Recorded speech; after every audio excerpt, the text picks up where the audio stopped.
Malam ini saya bisa bersama di tengah tuan-tuan guru kita, bil khusus Al-Mukarram Ustaz Latif Khan beserta para ustaz yang lain tak dapat saya sebutkan satu persatu.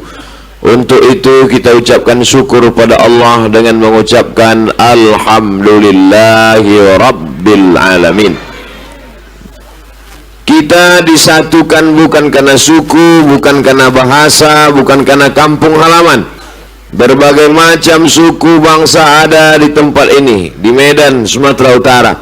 Yang menyatukan kita adalah Dia yang tak pernah kita lihat wajahnya, tak pernah kita sentuh tangannya, tapi Dia sudah mendoakan kita sebelum kita hadir di alam wujud.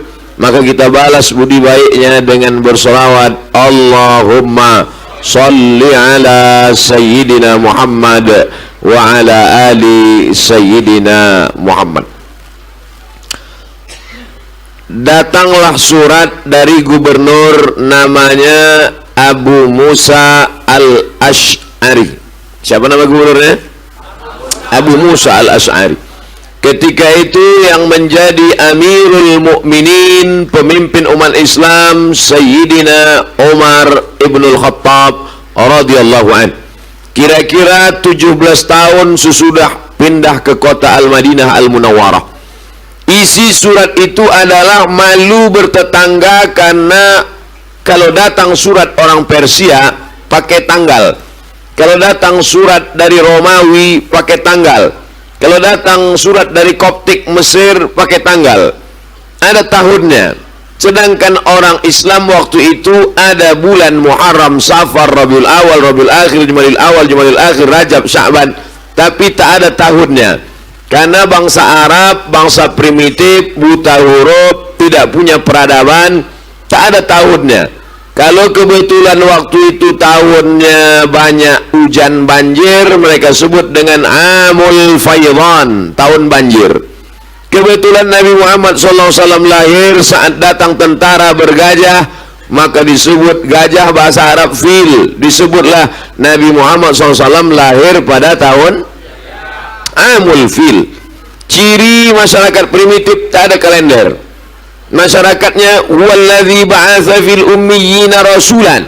Allah yang sudah mengutus kepada kaum yang buta huruf rasul, seorang nabi utusan Allah. Minhum, dia pun juga tak bisa tulis baca. Ada beberapa orang yang dapat menulis baca, itu yang disusun dalam Kutabul Wahyi, panitia penulis wahyu.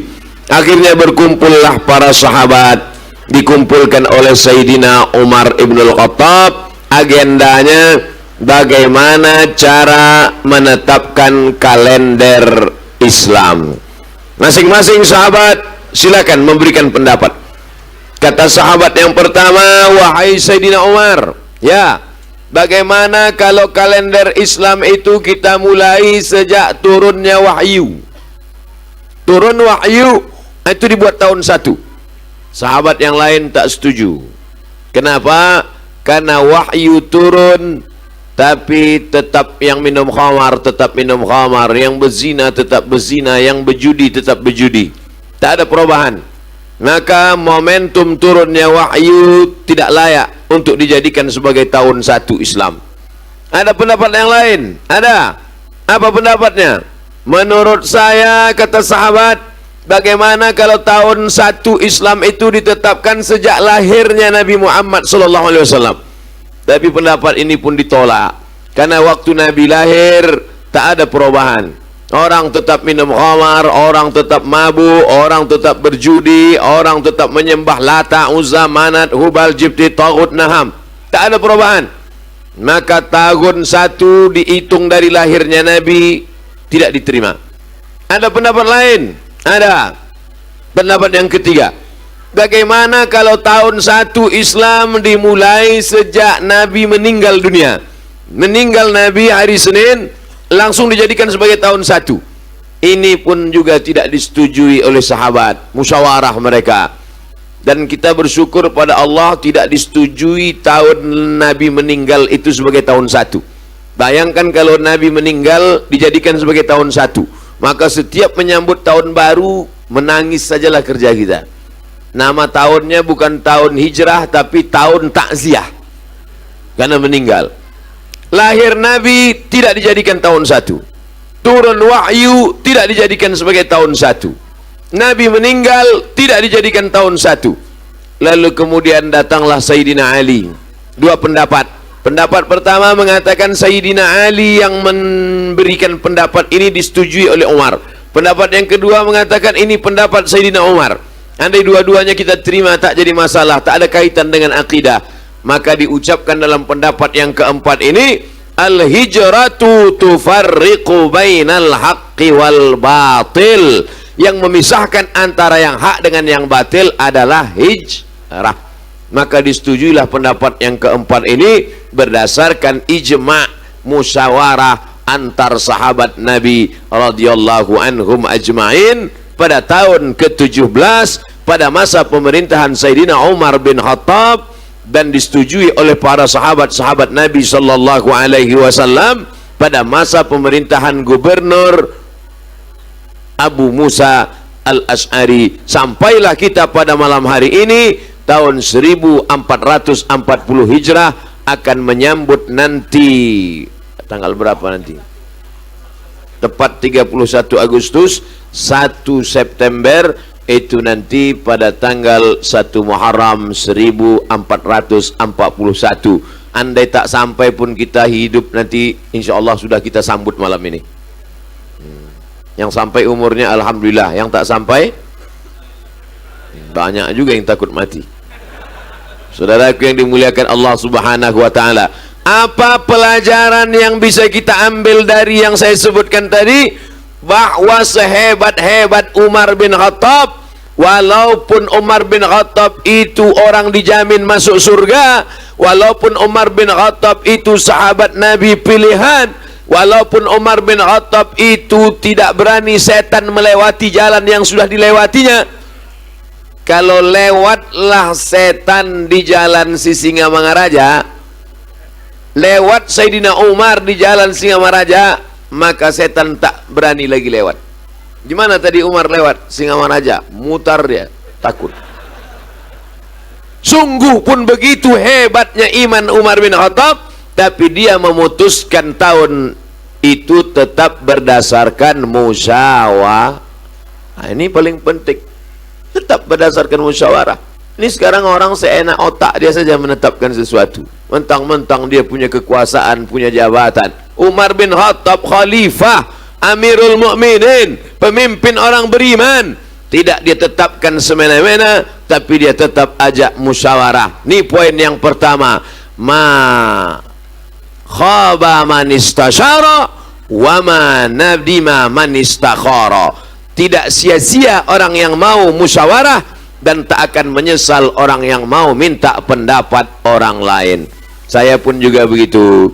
Hari ini saya kebetulan diberikan masa kesempatan tausiah lebih kurang 60 menit, maka saya yang bicara. Tapi di luar ceramah saya tetap mendengar pendapat ustadz-ustadz, tuan-tuan guru, para mubalik, guru-guru kita semua, apa yang layak dilakukan, apa yang mesti dihindari. Karena kepala kita satu, tapi kalau kepala banyak ini dikumpulkan, maka selamatlah kita dari kehancuran. Mudah-mudahan kita tidak termasuk orang yang otoriter menetapkan sesuatu dengan pendapatnya sendiri, tapi kita ambil pelajaran dari hijrah, mesti selalu musyawarah. Pelajaran yang kedua, bahwa ada perkara-perkara dalam Islam yang tidak disebutkan dalam Quran, yang tak disebutkan dalam hadis, tapi tidak serta-merta dia bid'ah. Mana contohnya? Nih masalah kalender. Karena ini sekarang sedang menjadi pemicu perpecahan kita gara-gara masalah, ini tak ada dibuat Nabi, bid'ah ini. Ini tak ada dibuat Nabi, ini bid'ah. Akhirnya antara sesama kita sikut-sikutan. Kalau sudah sesama orang yang sholat berkelahi, maka yang ketawa yang tak sholat. Oleh sebab itu maka jangan mudah membid'ahkan orang. Karena masalah kalender juga tak ada dalam Al-Quran. Carilah ayat dari Al-Fatihah sampai ke An-Nas. Ya ayyuhalladzina amanu, buatlah kalender. Tak ada.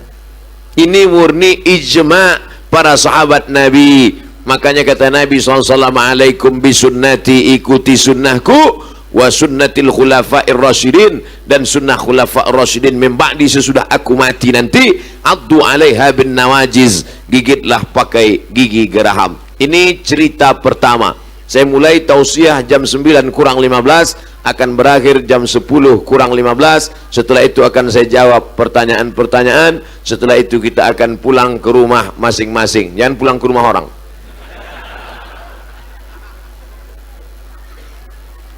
Satu masalah selesai, 15 menit. Bisa dipahami? Sekarang kita masuk masalah yang kedua. Saya menganggap datang pengajian ini mau menghilangkan masalah, Pak Ustadz. Rupanya Ustadz datang menambah masalah. Salah kalian sendiri. Kenapa kalian undang Ustadz bermasalah? Undanglah Ustadz yang enjoy-enjoy, yang tenang-tenang, yang tak ada beban. Ini pula diundangnya Ustadz yang sedang dilaporkan ke Mabes. Saya sedang down sebetulnya ini. Tapi menengok semangat Ustadz Latif Khan tadi, bangkit semangat kita. Itulah gunanya. Bagus kalian takbir kuat-kuat, pergi setan-setan. Itulah gunanya kita bersilaturahim dengan guru-guru kita. Dari ucapannya, dari tatapan matanya, dari basirah pandangan batinnya, membangkitkan semangat. Ini anak-anak muda ini kadang sedang down. Kok kenapa? Galau. Ayo kita pergi sebentar, bangkitkan semangat. Apa? Minum tua kita agak 3 botol. Bangkitkan semangat itu adalah dengan duduk-duduk bersama orang soleh. Ini banyak energi-energi ini yang sedang berkumpul. Ada di sini orang yang banyak sedekahnya, ada di sini orang yang banyak zikirnya, ada di sini orang yang banyak ilmunya, ada di sini yang orang banyak otak isi kepalanya cerdas-cerdas. Ketika berkumpul energi-energi itu, maka kita pun bangkit semangat. Saya pun bangkit sekarang. Nanti sudah pulang baru lestoi balik. Sekarang kita masuk kepada masalah yang kedua, adalah masalah hijrah. Jadi hijrah itu jangan bayangkan kumpulkan pakaian, masukkan ke koper, beli tiket pesawat, selesai. Bukan begitu. Hijrah ini ada kronologisnya. Apa dia? Berkumpullah orang Arab kafir Quraisy, kepala-kepala suku, di sebuah tempat di kota Makkah, namanya Darun Nadwah. Apa namanya? Darun, rumah. Nadwah, rumah pertemuan. Sekarang mungkin di masyarakat Melayu ada namanya balai pertemuan, atau masyarakat modern ada namanya kantor DPR, DPRD, tempat berkumpulnya wakil-wakil rakyat. Maka di kota Makkah mereka sudah punya itu, namanya Darun Nadwah. Pendiri Nadwah, Darun Nadwah itu namanya Qusay. Muhammad SAW, anak Abdullah, anak Abdul Muttalib, anak Hashim, anak Abdi Manaf, anak Qusay. Bisa diingat? Insya Allah berarti tak ingat. Muhammad SAW, anak Abdullah, anak Abdul Muttalib, anak, saya pun lupa, anak Hashim, anak Abdi Manaf, anak Qusay, datuk Nabi yang kelima. Qusay ini orang kaya, dibuatnyalah rumah besar, berkumpullah kepala-kepala suku untuk memusyawarahkan setiap langkah dan kebijakan mereka. Hari itu mereka berkumpul tepat pada hari Kamis. Berkumpullah mereka semuanya di sana. Dalam perkumpulan itu mereka bahas agenda pertemuan hari ini adalah menetapkan bagaimana cara membunuh Muhammad sallallahu alaihi wasallam. Menyakitkan. Yang punya Darun Nadwah datuknya, kakeknya, mbahnya, tapi justru yang dibahas adalah bagaimana cara membunuh cucunya. Kurang ajar orang Arab kafir Quraisy. Tapi apa mau dikata, memang itu fakta yang terjadi, ditulis dalam kitab-kitab sirah. Lalu kemudian berkumpul mereka. Yang menjadi ketua sidangnya adalah namanya Umar bin Hisham. Kalau saya sebut Umar bin Hisham, banyak orang tak kenal. Kenal Umar bin Hisham? Enggak, yang saya kenal Umar bin Khattab sama Pak Umar dekat rumah kami, Pak RT.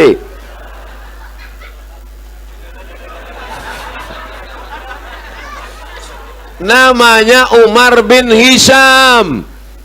Umar bin Hisham tapi nama keren. Nanti kalau saya sebut nama kerennya, oh kalau itu kenal, namanya Abu Jahal. Abu Jahal. Makanya kalau kenalan sama orang itu tanya baik-baik namanya. Nama kau siapa? Nama saya Ibrahim. Ku cari kemarin di Facebook tak ada Ibrahim, rupanya Bram. Nah, begitu juga dengan ini. Nama dia Umar bin Hisham, tapi selalu dipanggil orang Abu Jahal. Dialah pimpinan sidang. Kenapa pula Abu bapak Jahal bodoh, Pak bodoh pula bisa jadi pimpinan sidang? Kok bisa dia? Mungkin banyak duit dia nyawer serangan pajar.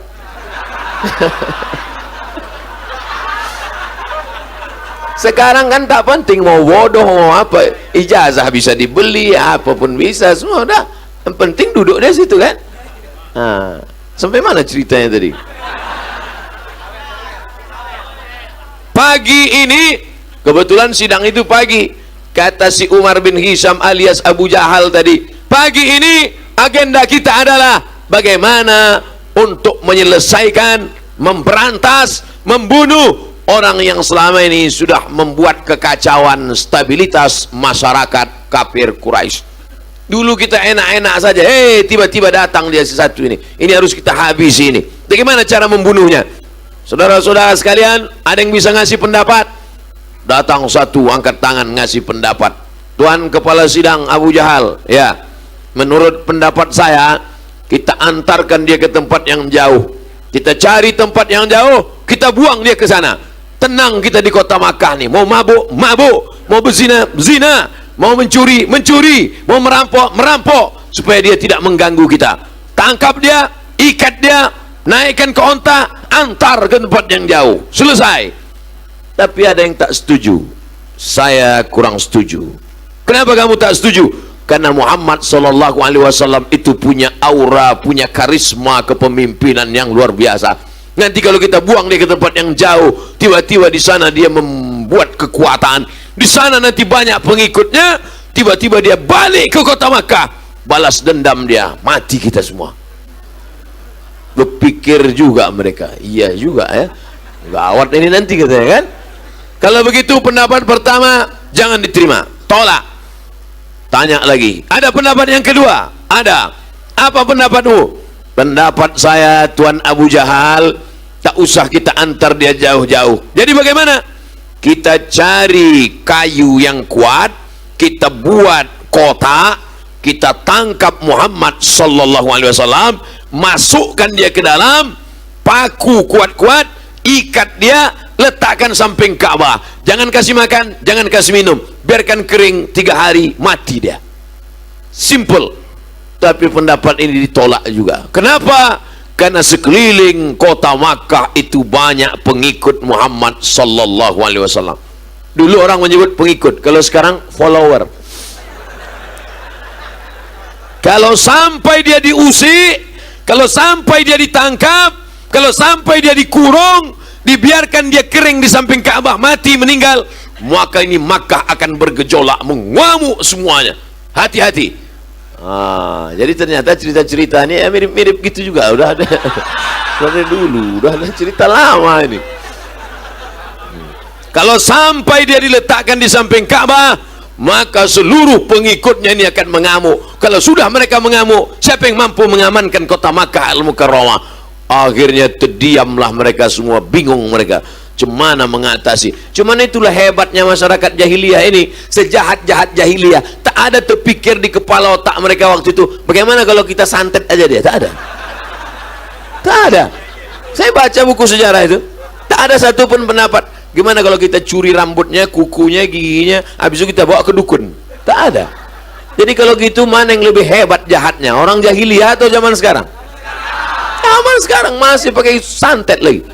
Makanya dulu ada RUU santet, rencana undang-undang santet, tak bisa disahkan oleh DPR. Kenapa? Tak ada, tak nampak antu itu sampai sekarang. Hilang pendapat nomor 1 tak bisa dipakai, pendapat nomor 2 pun akan memunculkan revolusi masyarakat. Akhirnya sidang buntu, sampai akhirnya Abu Jahal dapat ide. Saya dapat ide, kata Abu Jahal. Gimana Tuan Abu Jahal? Gimana kalau kita utus satu anak muda malam-malam masuk ke dalam kamarnya, lalu kemudian diambil pedang, pancung kepalanya pas dia sedang tidur. Pus, selesai. Simple, modal tak banyak dan tak memicu keramaian. Ambil pedang panjang, masuk ke kamarnya malam-malam, pancung kepalanya, selesai. Setuju? Itu orang Medan tak mudah dipancing. Ternyata pendapat Abu Jahal ini pun tak diterima. Kata yang menolak, jangan macam-macam dengan Muhammad sallallahu alaihi wasallam. Dia bukan manusia biasa. Dia itu adalah anak cucu dari Qusay. Qusay itu anak cucu dari Adnan. Adnan anak cucu dari Ismail. Ismail ada anak kandung dari Ibrahim alaihi salam. Mengalir darah Ibrahim dalam diri Muhammad sallallahu alaihi wasallam. Kalau sampai Muhammad kita ganggu, seluruh Bani Hashim, seluruh Bani Abdi Manaf akan mengamuk dan pembunuh itu akan dicari. Terjadi perang besar antara dua suku. Akhirnya sidang pun buntu, deadlock. Buntu. Cuman bedanya kalau zaman sekarang sidang buntu, mereka coffee break. Dulu tak ada coffee break. Akhirnya buntu, diam. Akhirnya dapat ide Abu Jahal. Kata Abu Jahal, tunggu sebentar, ada ide baru. Kata Abu Jahal, apa caranya? Kalau satu orang yang membunuh, maka yang ditangkap satu orang. Kalau satu orang yang membunuh, yang berperang satu suku. Kalau begitu kita ganti ide baru. Setiap suku mengutus satu anak muda. Setiap suku satu anak muda. Setiap suku satu anak muda. Setiap suku satu anak muda. Ada 14 suku, utus 14 anak muda yang paling kuat tenaganya, yang paling panjang pedangnya. Maka 14 orang ini nanti malam masuk ke rumah Muhammad SAW, pancung kepalanya. Kalau sudah semua suku ikut, siapa yang mau ditangkap? Inilah ide korupsi berjamaah. Karena kalau satu orang yang buat, satu ditangkap. Tapi kalau semua buat, penuhlah LP. Akhirnya hebat juga kau Abu Jahal. Inilah nia namanya Abu Bapak Jahal, bodoh Abu Jahal. Kenapa dia dibilang bodoh? Padahal otaknya cerdas. Maksudnya untuk yang baik-baik dia bodoh. Tapi kalau untuk yang jahat-jahat, nangkap kali otaknya. Kalau untuk yang baik-baik bodoh. Dan di masjid kita, di masyarakat kita, di RT RW, di kantor kita pun begitu juga. Kalau nanti pas ada musyawarah, gimana caranya meramaikan masjid ini? Diam dia. Gimana cara kita memperingati 17 Agustus? Diam dia. Tapi pas ditanya, gimana caranya ngundang artis dangdut? Oh ya, ya. Nah, itu anak cucu Abu Jahal tuh. Kalau untuk yang jahat-jahat, ada aja otaknya. Cerdas, terang dia langsung. Untuk yang baik-baik, mati lampu, melep 5 watt. Tapi cerita untuk maksiat, terang kepalanya. Tuh nampak tuh tulis kepalanya Abu Jahal. Nah, akhirnya disetujuilah hari Kamis siang. Dengan ini ditetapkan sidang kepala suku Arab kafir Quraisy hari Kamis siang di kota Makkah, di Darun Nadwah. Setiap suku akan mengutus anak-anak muda yang nanti masuk ke kamar Muhammad sallallahu alaihi wasallam, langsung memancung kepalanya. Ditetapkan hari Kamis, lebih cepat lebih baik dilaksanakan langsung malam Jumat. Apa pelajaran dari sini? Orang kafir Quraisy pun musyawarah. Makanya kalau ada orang Medan tak musyawarah, berarti lebih parah dari kafir. Nanti tersinggung, lapornya pula aku lagi. Pelajaran yang kedua dari kisah ini, bahwa setan selalu memberikan ide-ide cemerlang, brilian. Walaupun kau tak sembahyang, walaupun kau tak sholat, walaupun kau tak beriman, otakmu bisa cerdas. Datang dari mana? Dari Ini yang dialami oleh Abu Jahal. Apa pelajaran yang kita ambil? Kalau ada niat baik, segera laksanakan, jangan tunda-tunda. Karena orang kafir Quraisy saat itu perbuatan dosa, maksiat, mau membunuh Nabi. Rapatnya hari Kamis dilaksanakan malam Jumat. Kita rapat pembangunan masjid diputuskan hari Kamis. Kapan kita laksanakan? Tahun depan. Lebih parah kita dari nanti jumpa di akhirat sama Abu Jahal, Abu Lahab. Aku aja dulu buat dosa cepat-cepat kami buat gini. Kalian buat pahala, kalian tunda-tunda pula. Mau masuk surga pula tuh kata dia. Nah, jadi setiap kisah yang saya sebutkan ini kita ambil hikmah-hikmah. Ini cerita Ustaz ini dari mana? Ini jangan-jangan Ustaz ini ngawur ini. Dari mana cerita ini Ustaz ambil? Saya ambil saripatinya dari buku terbaik nomor 1 di dunia. Saya tak mau ngambil nomor 2, nomor 3, tak mau. Nomor 1. Juara sejarah Nabi nomor 1 di dunia. Nama penulisnya Syekh Safiur Rahman Al-Mubarakfuri, berasal dari India. Allahu Akbar. Malam ini saya ceramah di masjid India. Artinya apa? Itu kan kebetulan aja Pak Ustaz. Tak ada kebetulan di dunia ini. Pertemuan kita malam ini adalah pertemuan yang sudah ditetapkan Allah Subhanahu wa taala.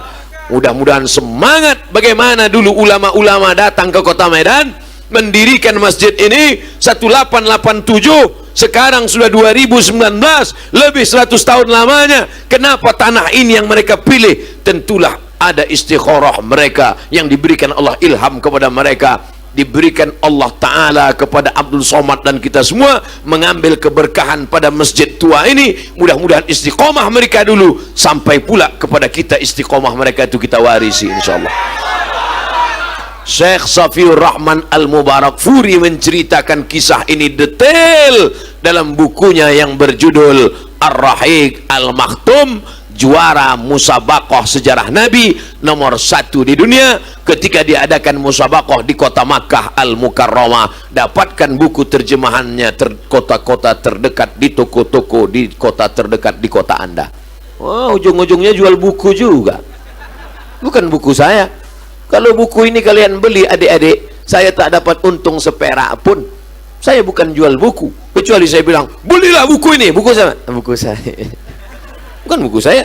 Saya ceritakan ini apa? Supaya kalau kita mati nanti anak kita buka rak, ditengoknya, oh ada buku ayah, buku terbaik sejarah dunia, ditengoknya sejarah Nabi Syekh Safiur Rahman Al-Mubarakfuri. Orang Mesir kalah, orang Mekah kalah, orang Madinah kalah. Justru penulisnya dari India juara 1. Menangis anak bapak, anak ibu, menangis anak kalian menengok buku itu nanti. Kenapa dia menangis? Rupanya buku itu masih dalam plastik. Belum dibuka lagi. Apa pula? Toko buku, alamat di Medan. Tapi jadilah kita mati meninggalkan buku. Orang tak banyak orang mati pas dibuka lemari gaple. Bisa kita lanjutkan? Akhirnya sidang pagi Kamis, maka langsung zuhur. Pagi Kamis sidang, zuhur Kamis.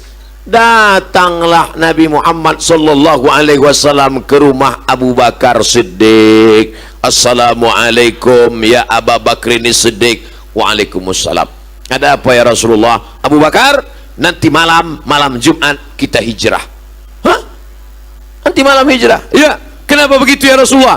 Karena nanti malam 14 anak muda akan memancung kepalaku.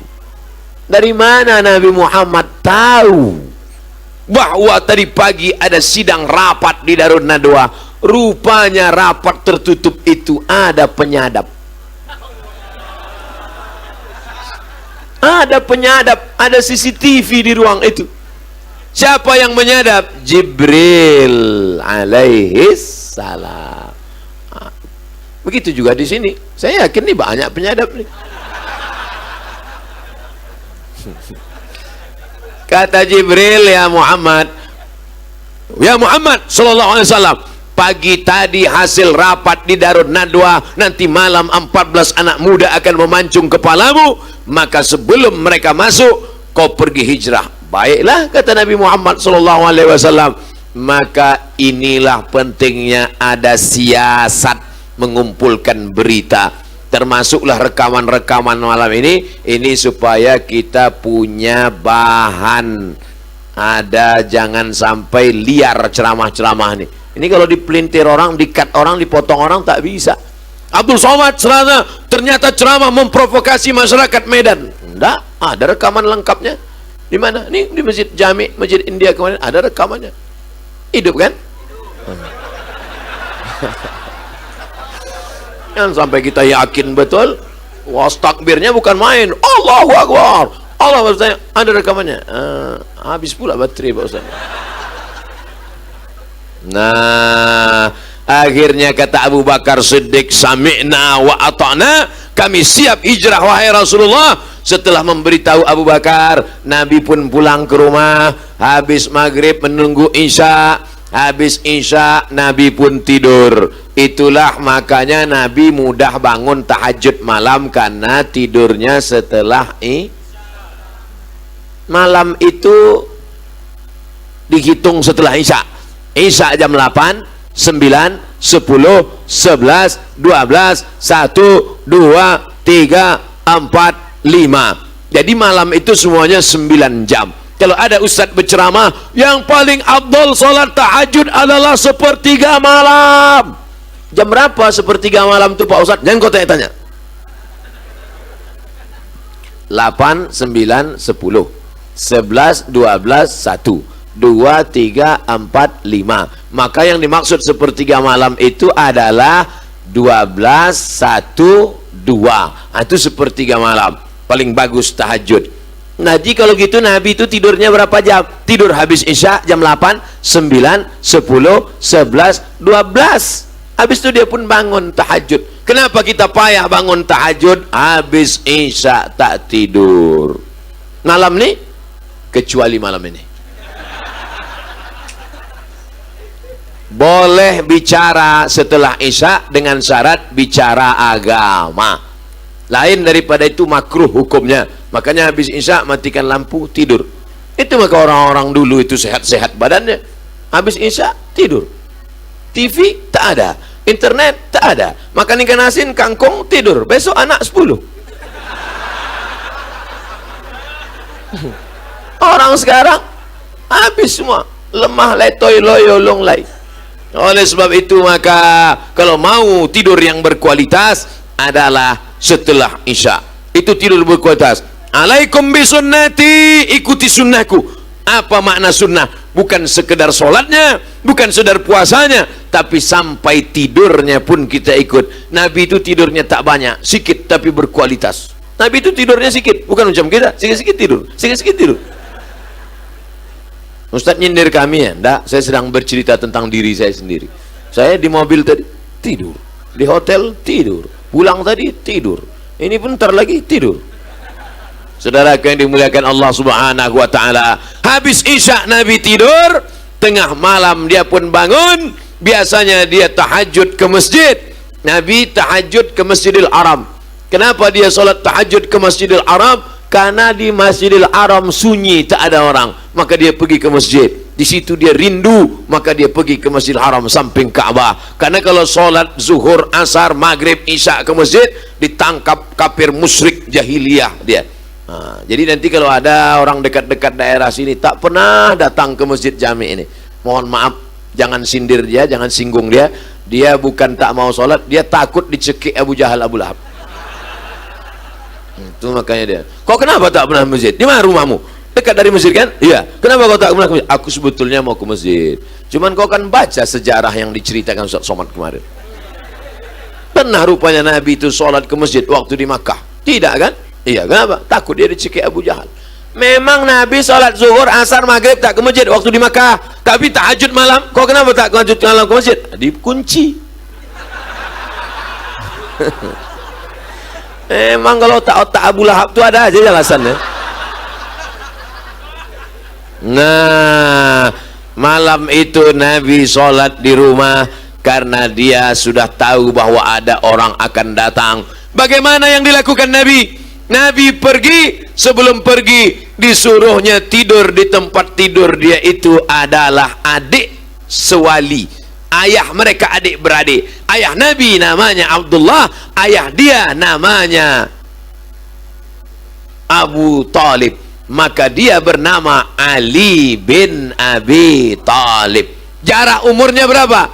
30 tahun. Jarak umur Nabi dengan dia 30 tahun. Itulah dia Sayyidina Ali bin Abi Thalib. Jadi kalau Nabi dapat wahyu umur 40, berarti waktu itu umur Ali 10. Nabi hijrah umur 53, berarti waktu itu umur Ali 23. Umur Ali 23 tahun, anak Medan baru selesai S1. Anak muda sedang gagah-gagah perkasa, belum menikah dengan Sayyidatuna Fatimah. Ali, kau tidur di tempat tidurku, nanti aku mau pergi. Kata Ali, sami'na wa ata'na. Ali pun tidur di situ, Nabi pun keluar. Begitu Nabi keluar pintu, anak-anak muda yang mau membunuh itu seolah-olah macam film Matrix terbuka. Semuanya terdiam. Nabi keluar. Begitu mereka tersadar, mereka rasa di atas rambut mereka ada pasir. Karena sebelum keluar itu Nabi siramkan pasir ke atas mereka. Pus. Mereka kok ada pasir? Akhirnya mereka pun masuk ke dalam. Kita cincang sekarang. Jangan, kita tengok dulu siapa ini. Pas mereka buka, ditengoknya ternyata Sayyidina Ali bin Abi Thalib. Dia tanya, Ali, iya, kenapa kau di sini? Aku disuruh Muhammad sallallahu alaihi wasallam. Mana dia? Mana aku tahu. Kalau memang kalian hebat, carilah dia. Diceritakan Allah peristiwa itu dalam Al-Quran. Kenapa orang kafir musyrik jahiliyah malam itu tak bisa menengok Nabi SAW? Waja'alna min baini aidihim sadda. Kami jadikan di depannya ada tembok. Wa min khalfihim sadda. Di belakangnya ada tembok. Di muka ada tembok. Di belakang ada tembok. Fa'alsainahum. Matanya kami tutup. Fahum la yubsirun. Surat apa itu? Surat Yasin. Itu ayat menceritakan, kalau dibaca ayat itu terbayanglah kita bagaimana Nabi keluar dari rumah saat hijrah menuju rumah Sayyidina Abu Bakar Siddiq. Tapi jangan salah pakai, ini banyak ini anak-anak muda sekarang baca ayat ini untuk supaya tak ditangkap razia. Sudah nampak razia depan, wajalna bainihim sadda wa min khalfihim sadda fa'isyanahu wajalna bainihim sadda fa'isyanahu wajalna bainahum. Sampai di dekat razia itu, prit, ada polisi. Mana bisa? Tak bisa kita baca itu, karena polisi itu pun baca itu juga. Ayatnya sama. Dia baca itu juga di kantor. Mana bisa? Jadi banyak orang salah kaprah. Ayat Al-Quran itu bukan mantra-mantra. Al-Quran itu adalah Dzalikal kitabu la raiba fihi hudan. Al-Quran itu hudan, petunjuk lil muttaqin, kepada bagi orang yang takut kepada Allah. Makanya ketika membaca surat Yasin itu nanti malam Jumat, waja'alna min baini aydihim sadda wa min khalfihim sadda fa'ashaynahum fahum la yubsirun. Makanya baca Yasin pelan-pelan supaya direnungkan maknanya, dihayati kisahnya. Ini banyak orang sekarang baca Yasin coba-coba saddam sirut, mata nengok mana, kenapa belum keluar juga lepat dulu. Gimana mau mengenang hijrah Nabi Muhammad sallallahu alaihi wasallam? Akhirnya orang kafir musyrik jahiliyah makin marah. Kenapa gagal rencana sidang pagi ini? Akhirnya mereka cari tak ada. Kemana dia pergi tak ada. Ternyata Nabi Muhammad sallallahu alaihi wasallam sudah bersembunyi di Jabal Sur, tempat Nabi menerima wahyu. Jabal Nur, tulisannya mirip, alif lam waw ro, di tengahnya beda. Tempat Nabi bersembunyi Sa, Sur. Tempat Nabi menerima wahyu Nun, Nur. Ini jamaah haji yang baru pulang cerita pengalamannya di Makkah. Aku kemarin naik ke Jabal Sur. Padahal dia naik ke Jabal Nur. Yang cerita lupa, yang dengar tak tahu. Sama-sama ngangguk. Oh iya, ayolah kata kau, betul lah tu kata. Naiklah Nabi ke atas bersama Abu Bakar Siddiq di Jabal Thur. Jamaah banyak naik ke Jabal Nur, tempat Nabi menerima wahyu di Gua Hira. Jabal Thur jauh lebih tinggi, jalannya lebih terjal, tak ada tangga macam Jabal Nur. Makanya banyak jamaah haji waktu pergi, Pak Ustadz, di mana Jabal Thur? Di atas. Yang mananya Pak Ustadz? Kalian tengok aja lah. Malam itu naik, tidak pakai lampu. Kenapa tak pakai lampu? Karena kalau pakai lampu nampak musyrik kafir jahiliyah dari bawah. Itu dia, tangkap. Maka gelap-gelap mereka naik ke atas, tak ada tangga, tak ada jalan, terjal sampai ke dalam. Sebelum masuk ke dalam di pintu gua, kata Abu Bakar Siddiq kepada Nabi SAW, ya Rasulullah, wahai Rasulullah, jangan masuk ya Rasulullah, jangan masuk ya Rasulullah, biar aku yang masuk ke dalam. Kata Nabi, aku masuk. Tidak ya Rasulullah, kalau engkau masuk, ternyata di dalam ada singa yang sedang tidur, ternyata di dalam ada ular yang beracun, maka engkau mati tak sampai rasalah Islam. Tapi kalau aku yang mati ya Rasulullah, hanya anak istriku saja yang sedih. Kalau aku yang mati ya Rasulullah, hanya anak istriku saja yang berduka. Tapi kalau engkau meninggal ya Rasulullah, semesta alam akan berduka. Biarlah aku masuk ke dalam. Masuk Abu Bakar Siddiq ke dalam, membersihkan. Dampaknya ada lubang, di situ, disumbatnya lubang itu, ditutupnya. Lalu kemudian masuklah Rasulullah sallallahu alaihi wasallam. Bayangkan kalau yang hijrah malam itu Nabi Muhammad bukan sama Abu Bakar, tapi sama Abdul Somad.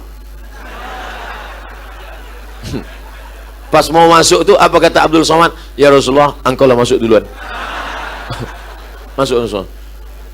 Sebab kalau engkau yang masuk ya Rasulullah, banyak yang bela engkau. Ada Jibril, ada Mikail, ada Israfil, ada Israel, malaikat-malaikat. Kalau aku yang masuk, Satpol PP pun tak ada.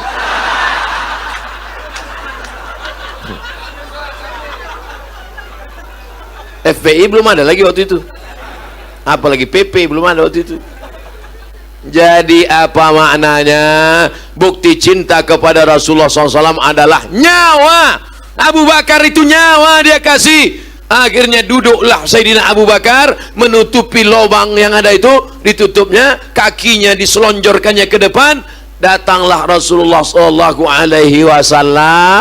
meletakkan tengkuknya ke atas paha Abu Bakar, berbantalkan paha Abu Bakar. Abu Bakar bersandar ke dinding gua, menutup lubang tadi, maka tertidurlah Rasulullah SAW. Apa hikmah di balik ini? Abu Bakar dan Rasulullah tak ada lagi jarak persahabatan mereka. Saya alhamdulillah sudah kenal dengan Ustadz Latif Khan. Datang dulu ke Belawan, kemudian saya datang ke rumah sakit menjenguk beliau, tapi untuk duduk di pangkuan beliau belum lagi. Saya masih merasa ada jarak lagi. Tapi Abu Bakar Siddiq dengan Rasulullah SAW tak ada. Rasulullah berbaring di atas paha Abu Bakar, tertidur. Ketika dia sedang tertidur karena capek lelah dari rumah tengah malam naik ke atas, pas sedang tertidur itu tiba-tiba Rasulullah terbangun, terjaga, menetes air dari atas, tepat menetes di matanya. Tuh terbangun. Tak mungkin embun, karena gurun pasir, kering kerontang batu. Arab, Makkah, panas, tak mungkin ada. Jangankan dimakan, Medan pun tak ada embun. Apalagi dimakan, tak mungkin menetes. Air apa ini Abu Bakar? Air mataku, kata Abu Bakar. Air apa ini wahai Abu Bakar? Air mataku ya Rasulullah. Kenapa engkau menangis wahai Abu Bakar? Rupanya dari lubang yang disumbatnya tadi keluar ular berbisa. Tak dapat ditahannya bisa ular itu. Bapak ibu yang pernah disengat kalajengking, digigit ular bisa merasakan itu. Lam ya'rif man lam yadhuq. Orang yang tak pernah merasakannya tak mungkin dapat menceritakannya. Ustaz tahu gimana rasanya? Pernah, saya dulu waktu kecil pernah gigit lipan, hampir terkencing. Jangankan air mata, air kencing pun tak tertahan. Karena kalau sudah bisa masuk ke darah, darah mengalir ke jantung, detak jantung tak normal, itu sudah mulai error, sudah mulai kacau. Itu yang dirasakan Abu Bakar waktu itu. Tapi kakinya tetap tak bergerak. Kenapa dia tak bergerak? Karena dia sedang memangku makhluk yang paling mulia di langit dan di bumi, Sayyidina Muhammad sallallahu alaihi wasallam. Andai kita lah yang memangku Nabi malam itu, mungkin melompat kita. Mohon maaf ya Rasulullah, tak tertahan gue lagi sakitnya. Jangan cemburu ketika malam-malam Ramadan disebut nama Abu Bakar. Al-Khalifatul Awal, Al-Khalifatul Ula, Abu Bakr Siddiq. Apa jawab orang Medan? Radhiyallahu an. Allah meridai dia. Kenapa Allah meridai dia? Nyawanya dia kasihkan untuk Rasulullah. Kenapa Allah meridai dia? Kakinya disengat binatang berbisa, ular kalajengking, tapi dia lebih sayang kepada Rasulullah sallallahu alaihi wasallam. Kita makanya belum pernah lagi protokol manggil. Berikut ini mari kita dengarkan tausiah yang akan disampaikan oleh Al-Mukarram Haji Abdul Somad LCMA, disambut oleh jamaah radhiyallahu an. Ada. Kenapa perjuangan kita ini belum ada apa-apanya? Ini kadang anak-anak muda ini merasa udah hebat kali hijrahnya. Pemuda hijrah. Apa perjuangan kau? Aku udah putus 3 hari Pak Ustaz. La ilaha illallah. Malam ini kita sedang mengukur bayang-bayang. Malam ini kita sedang mengukur diri kita. Ternyata kita ini tak ada apa-apanya dibandingkan Sayyidina Abu Bakar Siddiq. Tapi aneh bin ajaib, di tahun 2019, di zaman edan milenial, ada orang yang ceramah mencaci maki Abu Bakar Siddiq. Betul? Mengejek-ejek Abu Bakar Siddiq, menuduh Abu Bakar merampas khilafah, menuduh Abu Bakar pengkhianat. Ditulis di buku Abu Bakar LA laknatullah alaih. Cari bukunya, judul bukunya 40 masalah Syiah. Mereka paling benci dengan Abu Bakar, benci kepada Umar, benci kepada Aisyah. Abu Bakar LA laknatullah alaih. Ini saya ceritakan supaya adik-adik kawan-kawan paham kenapa tokoh-tokoh Syiah sekarang sedang merasa dapat durian runtuh mencaci maki saya di internet. Karena lama sudah sakit hati Abdul Somad membongkar masalah-masalah Syiah. Begitu dapat, mampuslah kau Somad, kata dia. Sampai mana cerita tadi?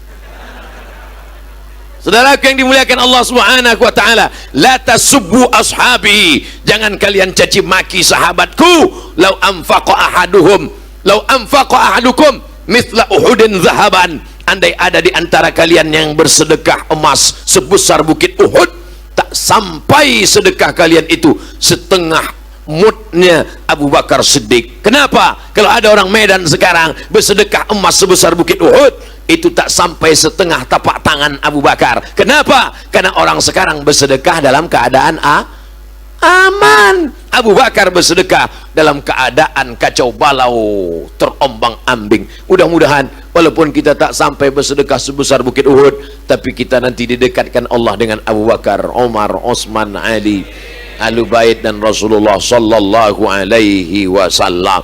Berapa lama Nabi berada di Jabal Sur?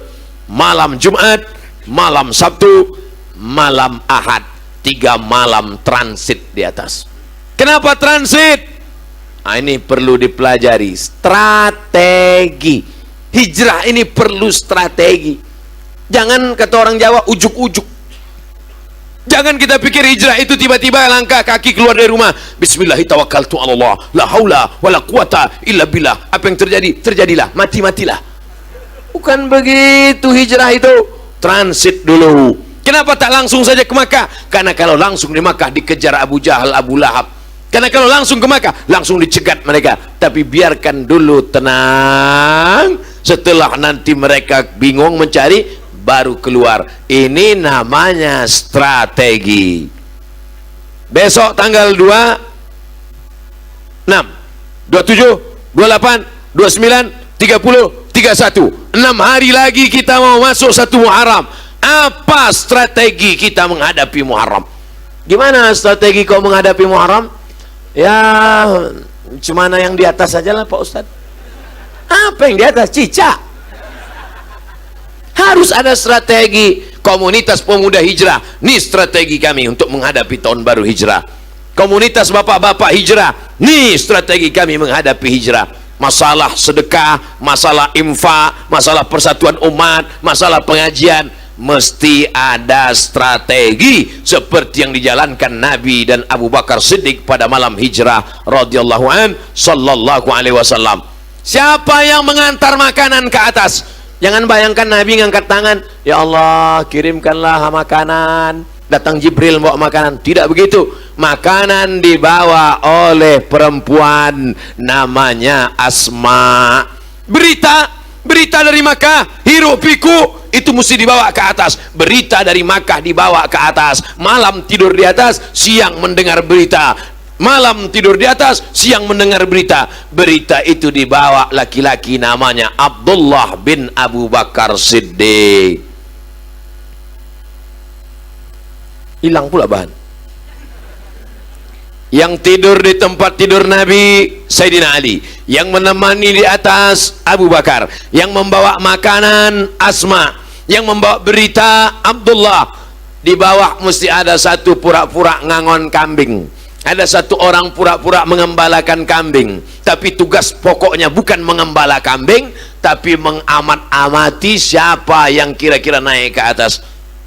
Maka dia adalah laki-laki namanya Amir bin Fuhairah. 5. Yang keenam, nanti akan ada pembawa penunjuk jalan.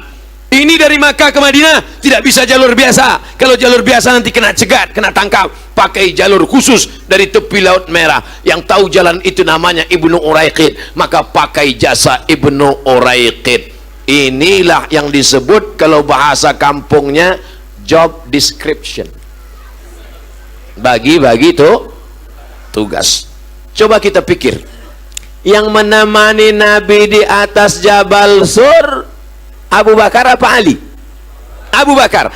Yang tidur di tempat tidur, mana yang lebih berat tugasnya? Naik ke atas apa tidur? Ini nampaknya salah bagi tugas. Mestinya yang tidur ini Abu Bakar. Dia kan orang tua. Orang tua ini kan cepat tidurnya. Orang tua zaman dulu. Mestinya Abu Bakar, kau tidur di tempat aku, sedangkan Ali anak muda, dia yang naik ke atas. Tapi kenapa yang tidur Ali, yang naik Abu Bakar? Karena resiko yang paling besar adalah yang di tempat tidur. Apa resikonya? 14 pedang, bro. Sekali. Apa pelajaran dari sini? Maknanya kalau kita jadi pemimpin, kalau resiko yang terbesar letakkan keluarga terdekat. Ali keluarga terdekat. Tapi kalau yang tugas-tugas ringan kasih orang lain. Orang sekarang giliran yang berat-berat, susah, nyawa. Sini kau sebentar. Kau sini ya. Udah cepat kau mati. Tapi giliran yang enak-enak, baru bawa keluarga. Pas giliran ditanya, kau umat apa? Umat Muhammad sallallahu alaihi wasallam. Umat Muhammad yang mana? Muhammad tukang ayam. Mohon maaf Pak, tukang ayam. Artinya apa? Ini segala tindak tanduk tingkah laku Nabi SAW. Laqad kana lakum fi Rasulillah uswatun. Suri tauladan. Sampai masalah penetapan ini, kalau engkau menjadi seorang perempuan, bertindaklah membawakan makanan hijrah. Kalau kau seorang anak laki-laki yang hebat perkasa, bertindaklah membawakan berita. Kalau kau menjadi seorang yang tahu jalan, bertindaklah sebagai Abdullah bin Uraiqid. Kalau kau orang yang pandai memata-matai, bertindaklah sebagai Amir bin Fuhairah. Bagi tugas masing-masing. Begitu juga dengan malam ini. Ada anak-anak muda yang pandai IT. Ada mereka, dia tak banyak, dia tak serius sekali dengan pengajian, yang penting pasangnya. Dia mata-mata ini, pusing. Ada yang ngurus lampu, dipasangnya lampu, habis itu tidur di belakang. Artinya bagi tugas masing-masing. Ada pula yang nampaknya tugasnya sepele aja, tapi sangat berarti. Apa dia? Ini digital printing, cetak. Coba kalau tak ada ini, mana tahu orang acaranya apa? Tonton syuting, orang tanya apa acara nih, apa acara nih. Tapi karena ada ini, orang tahu ngaji bareng UAS, ada gambar saya. Muharram, momentum hijrah untuk kebangkitan Islam. Jadi peran masing-masing, jangan menyepelekan peran orang di belakang sana. Jangan berarti mereka tak berperan, itu ada perannya masing-masing. Apa peran dia? Entahlah.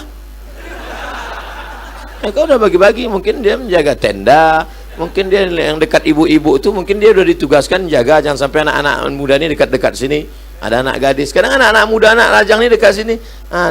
Ya. Saudara yang dimuliakan Allah Subhanahu wa taala. Lalu 3 malam lamanya di sana, malam Jumat, malam Sabtu, malam Ahad, malam Senin barulah hijrah. Penunjuk jalan Abdullah bin Uraiqid, pergilah mereka malam-malam, tak bisa siang. Lalu kemudian mereka pun turun menuju kota Madinah Al-Munawwarah. Di tengah siang itu tiba-tiba Abu Bakar menengok dari jauh, naik debu ke atas. Kalau di tengah gurun pasir nampak debu naik ke atas, artinya di belakang ada orang naik kuda kencang sedang mengejar. Saking kencangnya kaki kuda, naik debu ke atas. Ya Rasulullah, ya itu ada orang mengejar dari belakang. Nabi sama Abu Bakar naik onta pelan, ada orang mengejar dari belakang. Tenang Abu Bakar, tenang. Akhirnya kemudian begitu mereka akan lanjut terus, lalu kemudian Abu Bakar Siddiq pun melihat, rupanya yang mengejar dari belakang ini namanya Suraqah bin Malik. Namanya Suraqah bin Malik. Tiba-tiba ujung kaki kuda Suraqah masuk ke dalam pasir, terjungkal dan akhirnya menggelinding. Naik dia lagi ke kudanya, dikejarnya lagi Nabi, dihadangnya Nabi dari depan. Apa kata Suraqah? Aku Suraqah bin Malik, seumur hidup naik kuda tak pernah jatuh, baru sekali inilah jatuh. Maka aku sadar bahwa yang kukejar ini bukan manusia biasa. Engkau adalah Rasul utusan Allah Subhanahu wa ta'ala.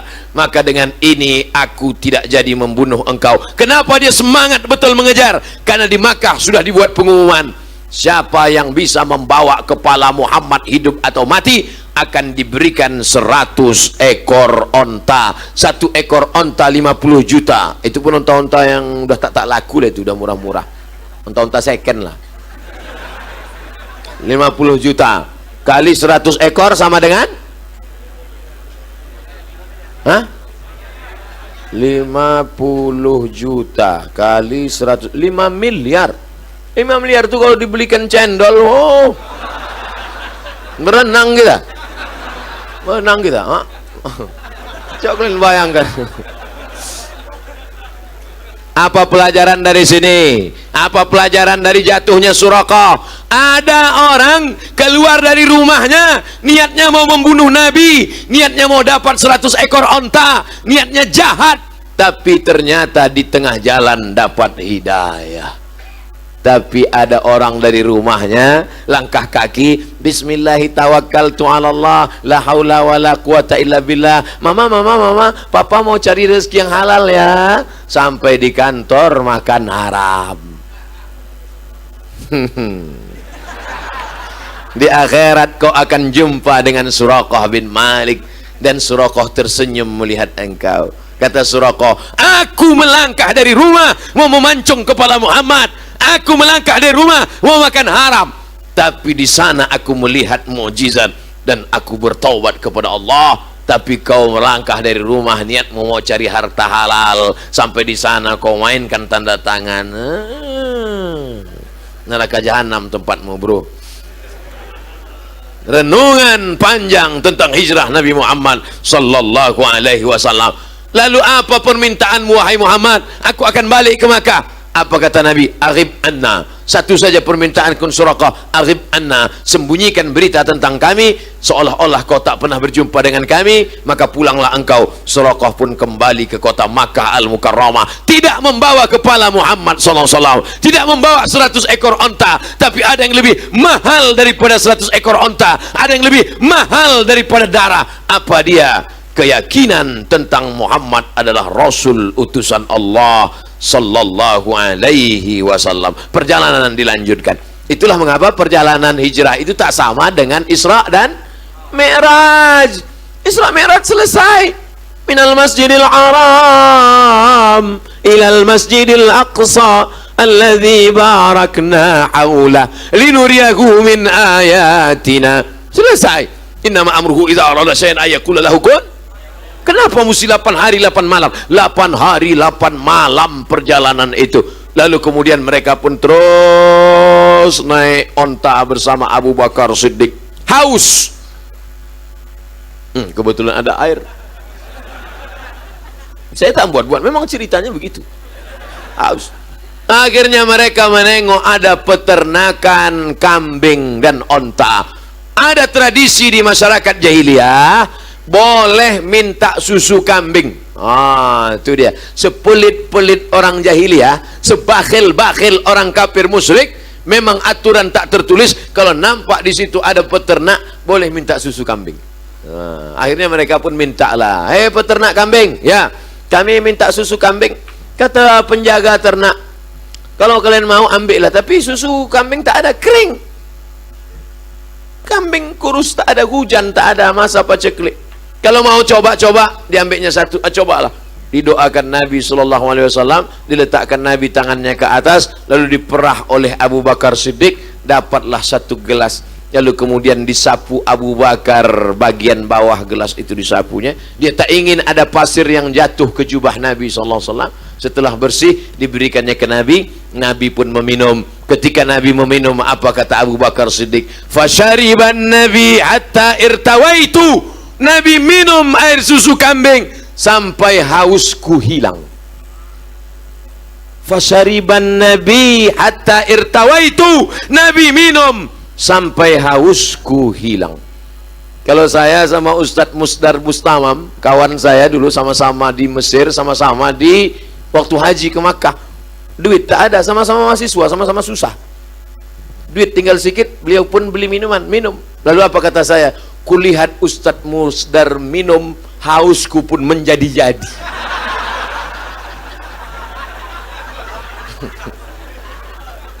Nabi Muhammad SAW dengan Abu Bakar. Abu Bakar ingin menunjukkan, melihat Nabi minum, hausku hilang. Inilah orang yang sudah sampai pada puncak iman. La yu'minu ahadukum, kamu belum beriman hatta yuhibba li akhi, sampai kau senang menengok saudaramu. Ma yuhibbu li nafsi, sama macam menengok diri sendiri. Ini sekarang orang tak gitu. Mestinya kau berkata, menengok kawanku mobil baru, aku ikut macam punya mobil baru, walaupun dia naik CB 100. Menengok kawanku punya rumah baru, aku pun rasa macam tidur di hotel. Kita mestinya ikut senang nengok kesenangan dia, seperti iman Abu Bakar Siddiq. Ini sekarang banyak orang sesak napas, sesak jantung, jantung koroner, diabetes meletusnya naik, kumat, gara-gara menengok orang dapat nikmat. Susah nengok orang senang. Pak Ustadz, aku nih sakit nih sekarang. Kenapa? Nengok dia rumah baru. Ini sekarang berkunang-kunang Pak Ustadz. Kenapa? Nengok dia mobil baru. Tapi yang paling sakit hatiku nengok yang itu Pak Ustadz. Kenapa? Bininya baru. Mestinya kita sampai, maka setiap langkah dan gerak itu ada hikmah-hikmah. Setelah mereka selesai minum, lanjut perjalanan. Mereka lanjutkan perjalanan sampai di suatu kampung. Di tengah malam sholat isya. Waktunya sholat isya, jamaahnya lebih dari 70 orang. Sholat isya malam lebih 70 orang. Kapan mereka masuk Islam? Kapan mereka bersyahadat? Ini menunjukkan walau nyawa di ujung tanduk, tapi dakwah tak boleh tinggal. Ini sekarang banyak orang, kok kenapa tak berdakwah? Nah, dakwah itu kan urusan Ustadz Latif Khan, bukan urusan saya. Kenapa tak berdakwah? Sebenarnya saya mau berdakwah, tapi aku sekarang sedang susah guys. Nanti lo agak-agak senang. Udah turun gaji 13, aku berdakwah insyaallah. Senang dakwah, susah dakwah. Kok kenapa tak berdakwah? Aku kan taman SMA. Dakwah itu kan mesti ustadz. Kalau nanya soal agama, tanya jawab, baru mesti ustadz. Tapi kalau ngajak orang sholat, ngajak ke masjid, tidak mesti ustadz. Kau sekolah apa? Kau kan sarjana teknik. Ngapain kau ajak aku ke masjid? Assalamualaikum Pak Haji. Waalaikumsalam. Ayo ke masjid Pak Haji. Jangan kau ajak aku. Belum kau lahir aku dah haji. Ini kalau ada orang begini, ini otaknya sungsang. Tak betul pemahamannya. Ngajak ke masjid nggak mesti ustad. Ngajak orang silaturahim nggak mesti LCMA. Kecuali kalau tanya jawab. Fas'alu ahla dzikri, tanya orang yang paham. Tapi kalau masalah memakmurkan rumah Allah, menutup aurat, kau kenapa belum pakai jilbab? Pakailah jilbab. Allah, kau baru dengar MP3 3 kali dah mau ceramah pula. Ini harus pemahaman diluruskan.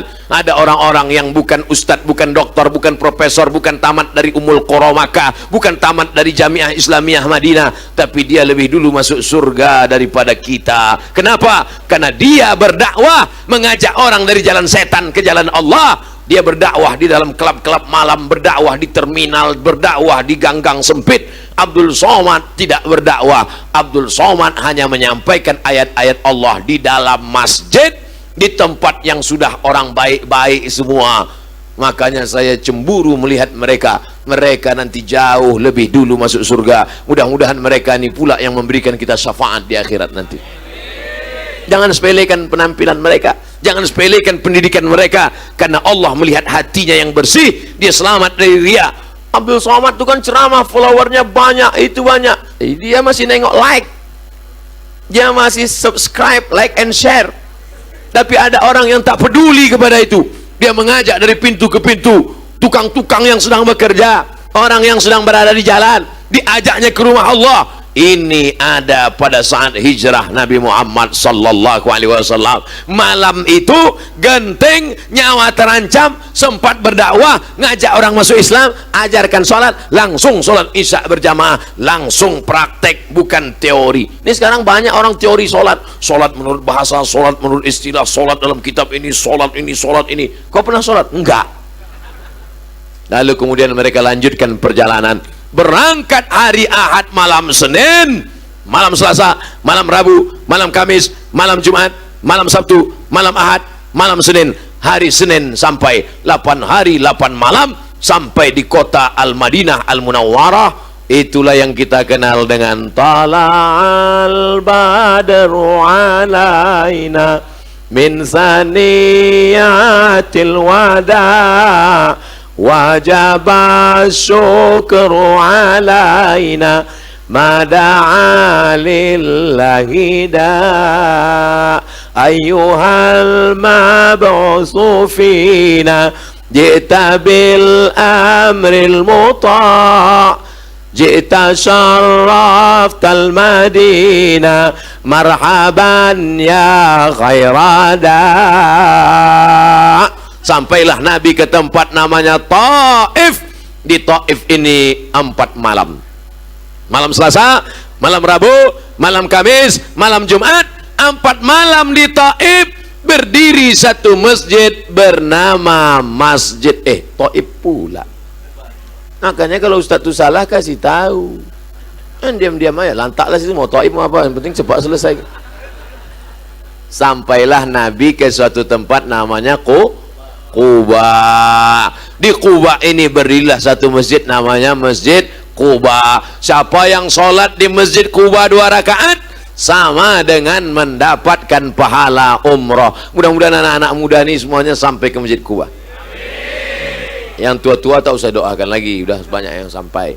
Udah tua tak juga mau berangkat, mati aja lah. Duit banyak, kenapa tak mau berangkat? Umrah.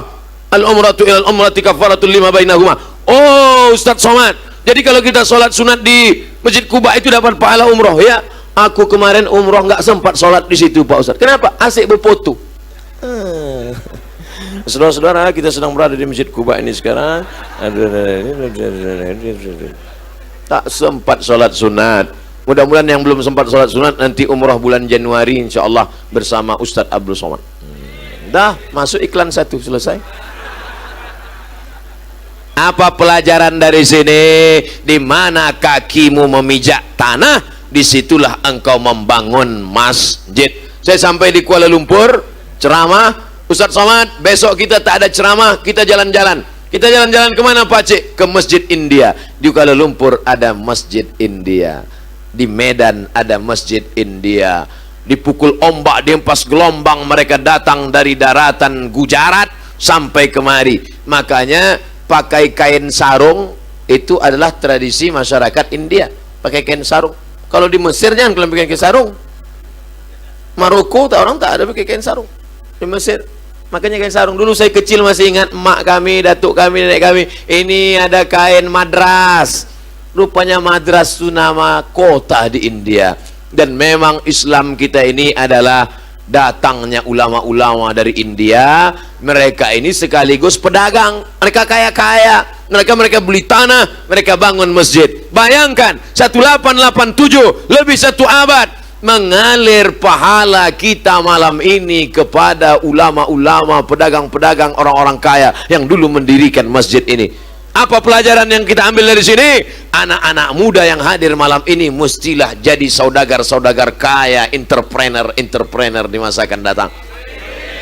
Yang datang malam ini ikut tausiah di Masjid Jami ini, yang terkenal dengan Masjid India di Medan ini, maka dalam hati mesti kau tanamkan, saya sebelum mati mesti mendirikan satu masjid seperti Masjid Jami, Masjid India ini. Amin. Ini kadang anak muda nih pendek aja cita-citanya. Kau dari mana? Fakultas Pertanian, Pak Ustadz. Nanti kalau udah tamat, oh jadi apa? Jadi PNS. PNS golongan 3D, gaji 2,5 juta. Tambah tunjangan, uang sipak, uang tinjang, uang sikut, uang sundul. Anggaplah 2 kali lipat, 5 juta. Binimu mau pakai emas, gelang, rantai, semuanya kredit. Mobil kredit, rumah kredit, semua kredit. Sampai motor tuh bunyi klakson, kredit. Tapi mereka dulu datang kemari adalah pedagang-pedagang, saudagar-saudagar, entrepreneur. Akhirnya mereka membangun masjid sehingga mengalir pahalanya. Maka kembangkan. Kau jurusan apa? Fakultas Pertanian. Tanam sawit sejauh mata memandang. Ustaz Somad, itu ada sawit, itu ada karet, itu ada sawit, itu ada tebu, itu ada. Punya siapa? Tak tahu entah punya siapa. Harus punya kita. Indonesia tanah air beta. Di masjid tak boleh nyanyi. Saudara yang dimuliakan Allah Subhanahu wa taala, kita lanjutkan lagi. Malam Selasa, malam Rabu, malam Kamis, malam Jumat, 4 malam di Kuba bisa berdiri satu masjid. Kita mendirikan masjid berapa malam? Berapa banyak peletakan batu pertama sekaligus batu terakhir? Sampai belumut batu itu. Bayangkan itu. Malu kami Pak Ustadz sebagai warga masyarakat. Tolong nanti Ustadz ceramah ini tolong kasih tahu, bukan di sini, di tempat lain. Tolong Ustadz ceramah nanti supaya jangan lagi ada pasang tangguk di tengah jalan. Menangguk orang tuh. Menangguk. Tengah jalan, ibu-ibu yang pakai bedak, takut hitam mukanya, pakai bedak untuk menangguk uang dari supir truk 2.000 perak. Lempar 2 perak. Padahal negeri ini kaya, gemah ripah, loh jenawi, tongkat dan batu jadi tanaman. Di bawah minyak, di atas minyak, digali tanah mencari sumur, menyembur gas.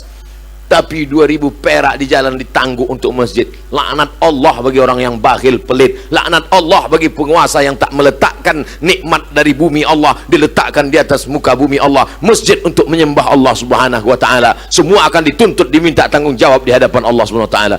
4 malam cuman mereka mendirikan masjid. Kita oleh sebab itu ke depan mesti ada cita-cita yang tinggi. Hari Jumat, malam Selasa, malam Rabu, malam Kamis, malam Jumat. Hari Jumat mereka bertolak dari Kuba menuju Yathrib.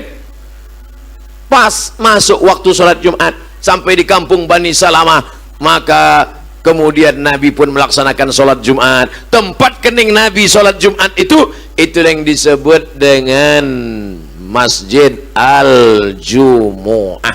Nanti kalau pergi umrah tanya gaidnya, mana Masjid Al-Jumu'ah? Tapi pengalaman saya bawa jamaah umrah, belum pernah ada jamaah nanya, Ustadz di mana Masjid Al-Jumu'ah? Yang ditanya mereka, di mana jual batu cincin?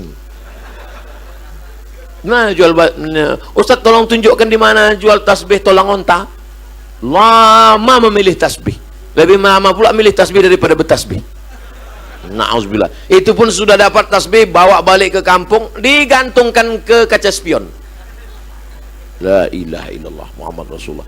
Sampai akhirnya hari Jumat mereka masuk ke kota Al-Madinah Al-Munawwarah. Yang pertama dilakukan Nabi adalah membangun masjid, mempersaudarakan antara muhajirin dan ansar. Di antara ansar ini orang Madinah ada Aus, ada Khazraj. dipersaudarakan antara Aus dan Khazraj. Malam ini, walaupun ini masjid komunitas saudara-saudara kita dari India, apakah ada yang melarang?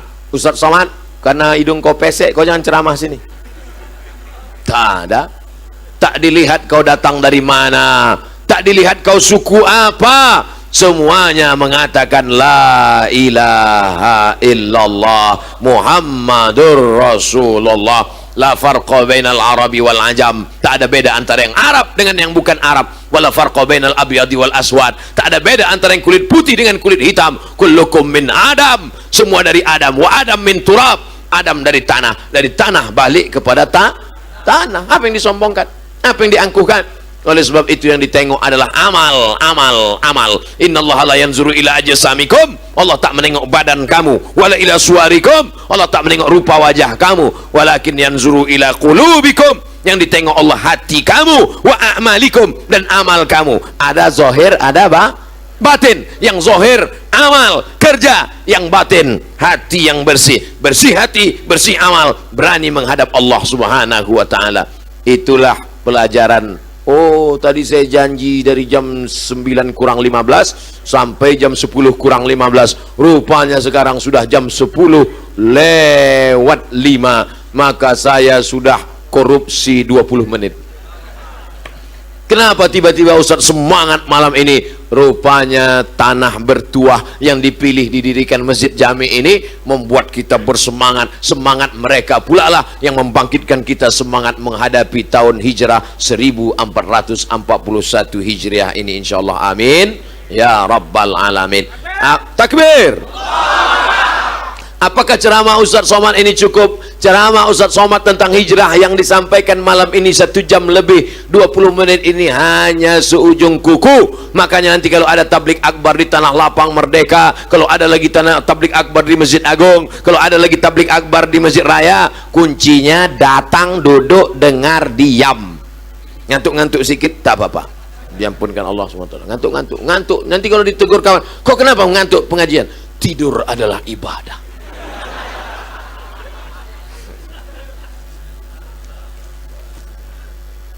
Ustadz, Masjid Jami ini kebetulan berada di komunitas India Muslim. Bagaimana sejarah keberadaan masjid dan peran warga Muslim India? Sudah diceritakan oleh Ustadz Latif Khan. Ingat kata kunci keyword 1887. Di Pulau Sumatera, negeri yang paling hebat adalah Medan, Sumatera Utara. Makanya menjadi tujuan datang saudara-saudara kita dari bumi Tiongkok. Itulah disebut dengan pecinan. Dan sampai hari ini rumah Chong Api menjadi saksi bagaimana dulu mereka di sini. Dan ada satu tanah yang dia kasih, lalu kemudian dibangun oleh Sultan Delhi. Itulah dia masjid Chong Api dulu orang.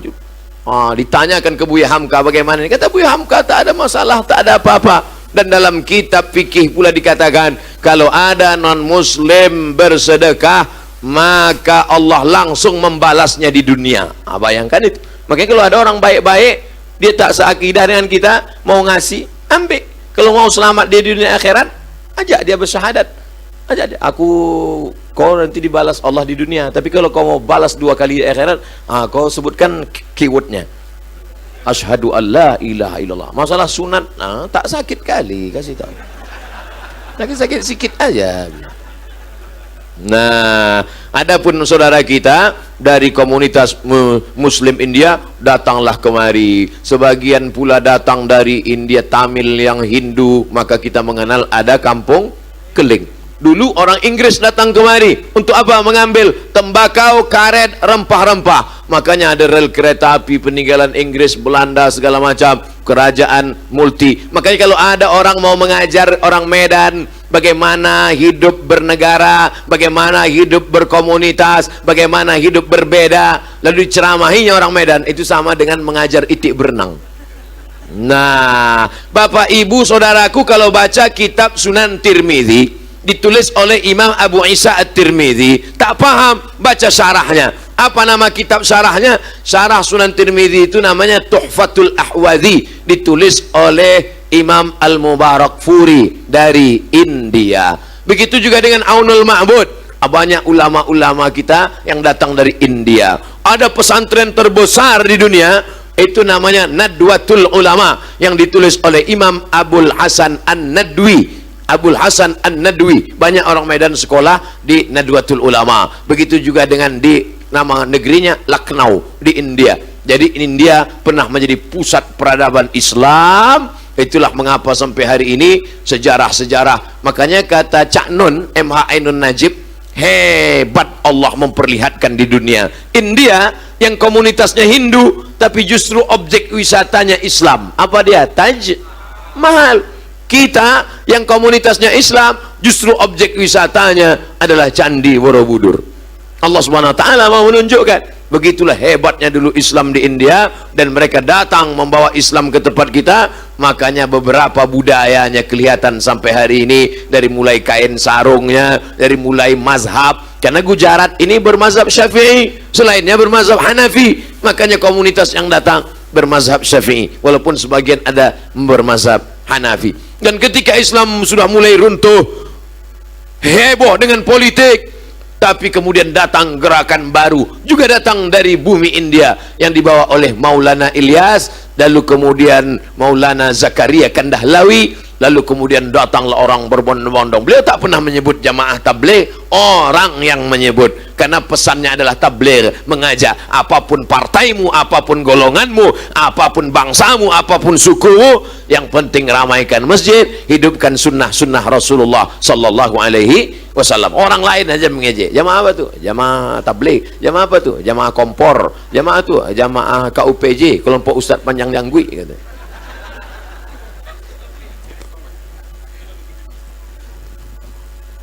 Ustadz, saya pengen menikah, tapi istri tak mengasih. Oh, maksudnya yang kedua kali. Jadi gimana tuh Pak Ustadz? Rayu-rayu lah dia. Adinda, mau kau masuk surga tanpa haji, tanpa umroh, tanpa amal? Kau lakukan amal nih, langsung kau masuk surga. Apa dia bang? Apa dia bang? Izinkan aku nikah sekali. Tak usah masuk pun tak apa-apa, kata dia.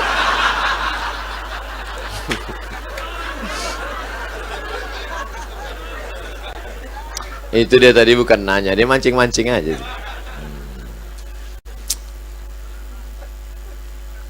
Nama saya Fitri. Bolehkah saya ungkapkan perasaan saya kepada laki-laki?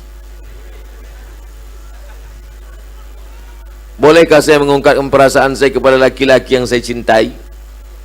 Iya kalau jadi, kalau tak jadi? Tidak ada hubungan laki-laki dan perempuan. Itu mesti digarisbawahi. Tidak ada hubungan laki-laki dengan perempuan. Alah, kami sekantor aja Pak Ustadz, udah macam abang saya, udah macam adik saya, udah macam pakcik saya. Berawal dari macam, berakhir dengan macam-macam.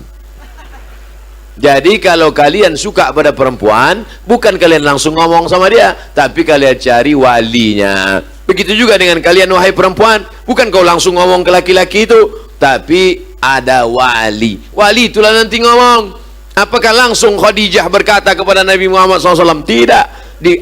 Pesan itu dipesankan. Bolehkah seorang wali mengatakan kepada laki-laki, aku ingin kau menjadi menantuku? Boleh. Boleh.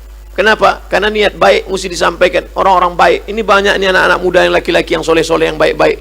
Kan kasihan kalau dia sampai nikah sama BCL, bini celaka. Mesti harus dapatnya juga yang baik-baik. Oleh sebab itu maka tidak ada hubungan laki-laki dengan perempuan. Kalian kalau suka, sampaikan kepada walinya. Wali perempuan itu ada 6. Wali perempuan ada 6. Ayah, kakek, abang, adik, abang ayah, adik ayah. Mereka ini yang bicara. Anakku, iya ya, itu ada orang bertamu di luar, mau menengok kau. Kalau dia setuju, diam. Karena dalam hadis dikatakan suku alamatur ridha, as-sukut alamatur ridha. Diamnya anak gadis itu tanda dia suka. Itu ada anak mau nikah sama, diam dia, itu tanda suka. Anak gadis zaman dulu. Zaman sekarang mau jawab iya aja atau iya banget ya. Nah, begitu juga wali tadi. Nampaknya anak gadisnya itu selalu menengok video qori ada dari Medan. A'udzubillahi minasyaitonirrajim. Bismillahirrahmanirrahim. Tengoknya, oh nampaknya anakku ni suka sama qari ni. Didatanginya qari itu. Besok kau datang ke rumahku ya. Kebetulan aku ada anak gadis, kau tengok dulu. Kalau kau suka kita lanjutkan, tapi kalau kau tak suka jangan kau ceritakan orang lain. Kau pancung kepala kau nanti. Yalah pak, yalah pak. Datanglah anak lajang tadi, tapi anak gadis itu tak tahu, karena nanti bisa menimbulkan fitnah. Datang anak lajang itu, suruh anak gadis itu membawa air. Dibawakannya lah air. Pas dia bawa air itu kau tengoklah.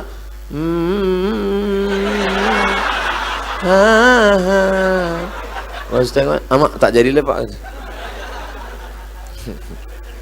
Jangan kau nikah karena cantiknya, karena cantik akan berubah. Jangan kau cinta nikah karena sukunya, karena tak ada suku yang paling mulia kecuali suku karena kesucian hati dan takut pada Allah. Jangan kau nikahi dia karena hartanya, hari ini kaya besok jadi miskin susah, miskin papa. Tapi kau nikahi dia karena la ilaha illallah Muhammadur Rasulullah. Pak Ustadz, semoga selalu dalam lindungan Allah, amin. Mengapa pada malam hari raya kedua, malam 2 Syawal, malam setelah hari tasyrik dilarang untuk mengumandangkan takbiran? Ini bercampur aduk Syawal sama tasyrik ini. Mengapa pada malam hari raya kedua, malam 2 Syawal itu Idul Fitri, kalau tasyrik itu Idul Adha? Kalau Idul Fitri mulai takbirnya 2 pendapat. Pendapat yang pertama mengatakan mulai takbir itu sejak sore tenggelam matahari, mulai maghrib. Allahu Akbar, Allahu Akbar, Allahu Akbar, dari maghrib. Pendapat yang kedua mengatakan besok waktu mau berangkat sholat id itu baru takbir. Habis tak boleh lagi takbir setelah khatib naik mimbar, naik khotib ke atas mimbar. Allahu Akbar, Allahu Akbar, Allahu Akbar, Allahu Akbar, Allahu Akbar, Allahu Akbar, Allahu Akbar, Allahu Akbar, Allahu Akbar kabira, 9 kali habis. Untuk bulan Syawal. Adapun untuk Idul Adha, maka takbirnya mulai 10, 11, 12, 13. Haram puasa. Kenapa? Hari raya tasyrik, hari menjemur daging. Tasyrik diambil dari kata syarraqa, yusarriku, terbit matahari. Saat menjemur daging, panas, daging dijemur. Itu hari raya mengagungkan Allah. Wadhkurullaha fi ayyamin ma'lumat. Banyak-banyak berzikir mengingat Allah pada hari-hari yang sudah ditentukan Allah. Tanggal 8 hari Tarwiyah, tanggal 9 hari Arafah, tanggal 10 hari Nahar, tanggal 11, 12, 13 hari tasyrik. Sampai petang menjelang matahari tenggelam tanggal 13 habis takbir. Mengapa surat Al-Fatihah disusun paling pertama dalam Quran? Padahal surat pertama turunkan Al-Alaq. Iya juga.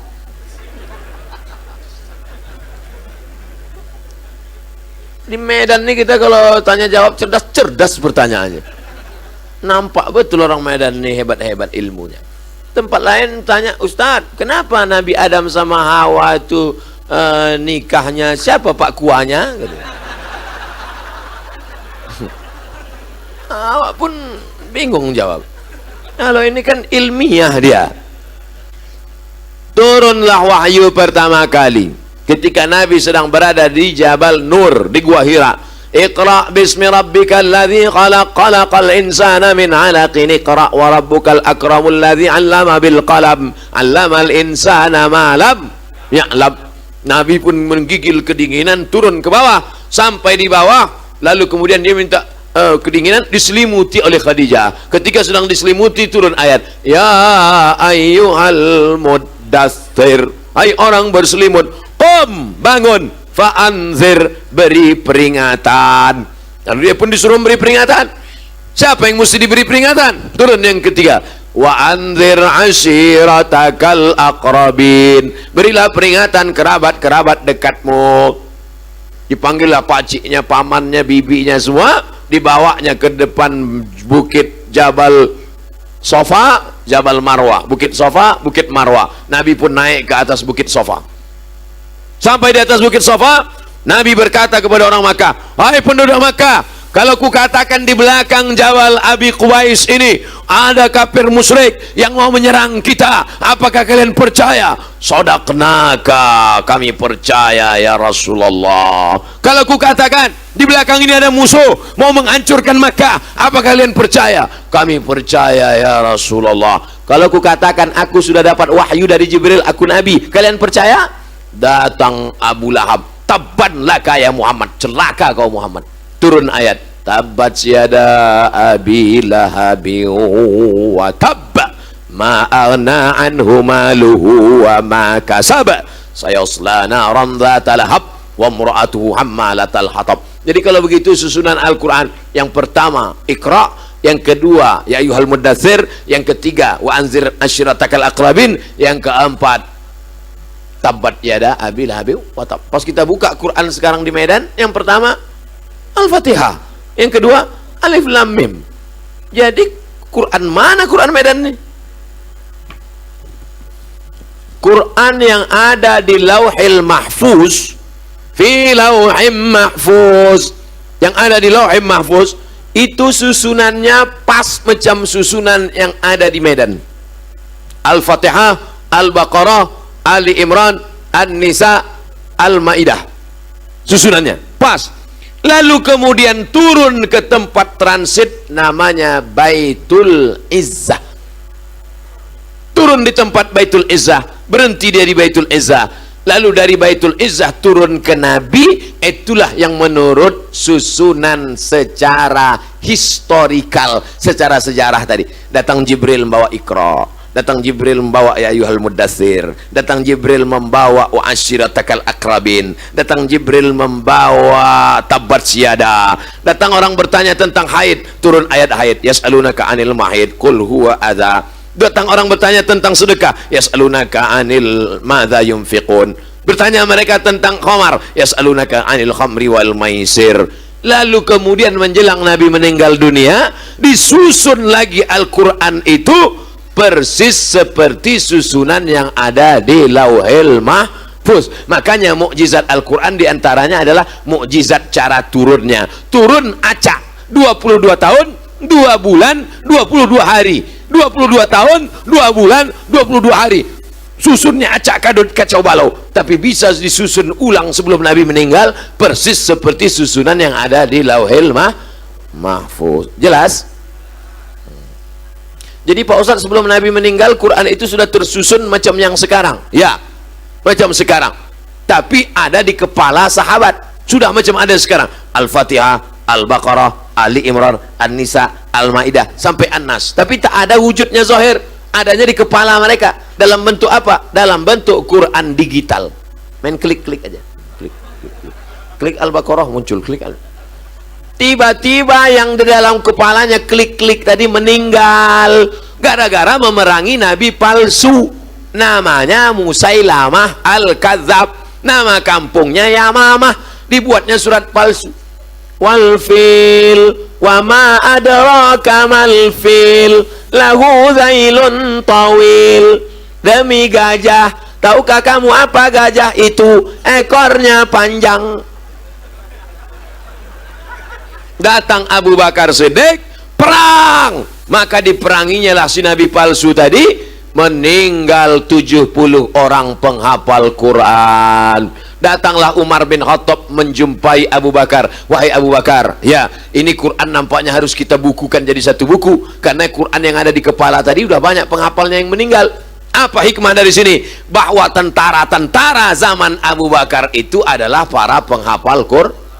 Makanya anak-anak kita ini mesti hafal Quran. Nanti dia jadi tentara hafal Quran. Dia jadi polisi, kapolres hafal Quran. Dia jadi kapolri hafal Quran. Dia yang akan memperjuangkan Al-Quran. Takbir. Nah, lalu kemudian setelah itu kata Abu Bakar, aku tak mau membukukan Quran karena Nabi tak pernah menyuruh, Nabi tak pernah membuat. Maka kalau tak dibuat Nabi adalah bid'ah, wa kullu bid'atin dhalalah wa kullu dhalalatin finnar. Kata Umar, ini kalau tak kita buat nanti hafal penghafal sudah banyak meninggal, ada manfaatnya. Akhirnya Allah membukakan pintu hati Abu Bakar, lalu ditusunlah tim, diambillah Quran-Quran yang tertulis di pelepah korma, di tulang onta, di batu lepes, Akhirnya jadilah satu Quran tertulis, tapi sudah ada di kepala para sahabat, mutawatir. Kalau satu orang gharib, kalau dua orang aziz, kalau tiga orang masyhur. Tapi kalau menghafal banyak orang, hafalannya sama, namanya mutawatir. Besok katanya ada pengajian Ustaz Somad ya? Ya. Jadi tak? Ini udah mutawatir ini. Nah, itu artinya udah viral nanti maksudnya.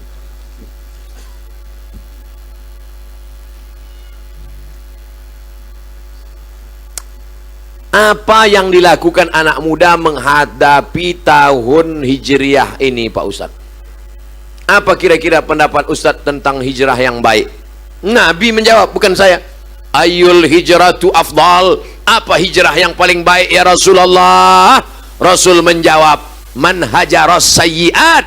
Hijrah yang paling baik adalah meninggalkan perbuatan dosa. Yang tahun lalu pacaran, mudah-mudahan tahun ini putus. Takut, pucat.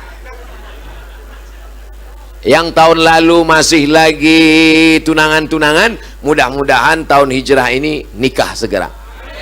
Ibu-ibu, bapak-bapak, ibu-ibu, bapak-bapak, ku sampaikan tak muak, tak bosan, turunkan harga mahar. Jangan kalian pasang mahar-mahar tinggi-tinggi. Kalian kadang-kadang orang tuanya lebih mau anaknya makan di daun daripada makan di pinggan. Dia mau anaknya makan di lantai daripada makan bagus di pinang baik-baik. Kalau datang anak muda naik Grab, ditolak. Datang naik ojek, pergi kau balik. Tapi kalau datang naik mobil mewah, masuk. Dia tak tahu itu mobil pinjaman. Idza ja'akum man tardawna dinahu. Kalau datang anak muda kau suka agamanya, wa khuluquhu baik akhlaknya, fazawwijuhu, nikahkan dia dengan anakmu. Illa taf'alu, kalau tak kau lakukan, takun fitnatun fil ardi wa fasadun arid, akan terjadi kerusakan yang luar biasa. Nih anak muda yang soleh-soleh, yang baik-baik, yang di masjid, yang sudah hijrah, terima dia. Daripada kau dapat menantu calon pecandu narkoba, sakau, mabuk, terjun ke sungai, mati.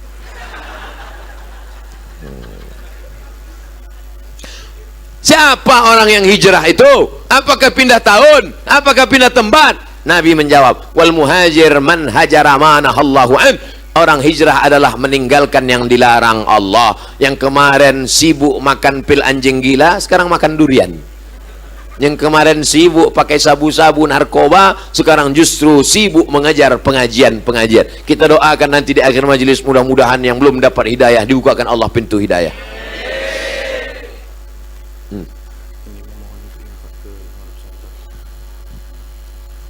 Mohon infak dari jamaah, infak untuk mu'alaf center dapat dikumpulkan setiap bulan. Ada yang masuk Islam di Yayasan Muslim India. Nomor rekening 2130012883, 2130012883, India Muslim Selatan, Bank Muamalat. Nah, udah aku sampaikan ya Allah. Tak juga orang ini mau ngasih, tengoklah. Yang mau bersedekah, apa kata malaikat? Allahumma ati munfiqan khalafa. Yang mau bersedekah mengirim duit kemari, kasih dia ganti ya Allah. Yang pelit, yang bakhil, didoakan malaikat. Apa kata malaikat? Allahumma ati mumsikan talafa. Yang pelit-pelit binasakan dia. Awas kalian yang tak mau bersedekah. Mana kotak sedekahnya?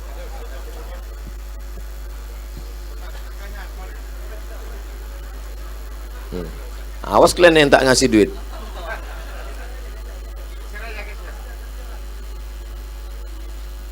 Mantap, nampak isinya. Syuting lah.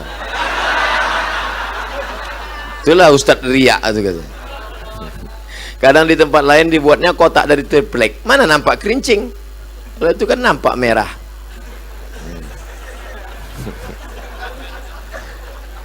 Tarkul amal li ajlin nas riya. Tak jadi bersedekah karena takut dipuji orang, riya. Saya tadi sebetulnya takut. Nanti kalau aku masukkan dipuji orang pula nanti. Harus dilawan. Pujilah. Wal amal li ajlin nas syirik. Beramal karena ingin dipuji orang, syirik. Tak jadi bersedekah karena takut dipuji orang, riya. Beramal karena ingin dipuji orang, syirik. Jadi gimana caranya? Masukkan duitmu, luruskan niat. Jangan. Aku sebetulnya mau ngasih tadi. Kenapa tak jadi? Takut aku dipuji orang. Aku sebetulnya udah lama mau sholat ke masjid India tuh. Kenapa kau tak ke masjid? Takut aku riya. Makanya aku di kamar aja. Kalau gitu nanti lama-lama aku sebetulnya udah lama mau sembahyang, terus takut aku ditengok orang, jadi akhirnya aku tak sembahyang. Laksanakan, luruskan niat. Mudah-mudahan kita termasuk orang yang ikhlas. Ustadz, minta tolong doakan teman saya, nanti namanya saya sebut, takut saya disebut sini dicari orang pula nanti. Badriyah binti Abdullah, berasal dari Fatani, Thailand Selatan, yang sedang dijajah oleh Siam, Thailand, sedang kuliah di Mesir Al-Azhar. Nanti di akhir majelis kita doakan semuanya. Kertas terakhir, Ustadz, sudah banyak dakwah kita sampaikan dalam berbagai acara kajian, kenapa terasa lambat kesadaran umat Islam Pak Ustadz? Apa faktornya Pak Ustadz? Atau materi kajiannya Pak Ustadz? Entahlah. Aku rasanya kajian semua udah aku sampaikan, sampai-sampai yang tak boleh disampaikan pun ku sampaikan.